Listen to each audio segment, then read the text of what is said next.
people have been looking for information. What's improved about this is that it's the quality of the recommendation and information that's coming back. And again, it's on the brands to do whatever they can to make sure that that happens, because that behavior of the consumer is absolutely happening. And what we saw earlier, like my generation, millennials, like Gen Z is even ahead in the adoption curve, like to even millennials on this and like everybody else. So like that is not going to stop. That's one thing that's not going to stop is the behavior and adoption of how fast this is happening.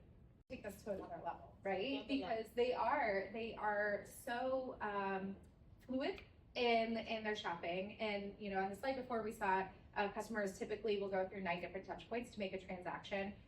In some cases, that's a low stat, just because depending on how much they have to consider it, they'll bounce through more channels.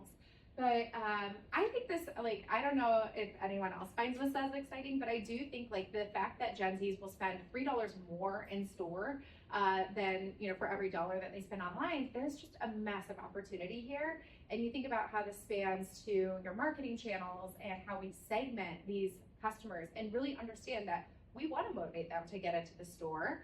And we really need to think about how ultimately, like, we're all in this boat together. And I came from a world where it was like very competitive between stores and digital and who gets the sale and all of that. But ultimately, as we kind of think about the future, we have to think about shared KPIs and how do we motivate and move customers from one channel to the next.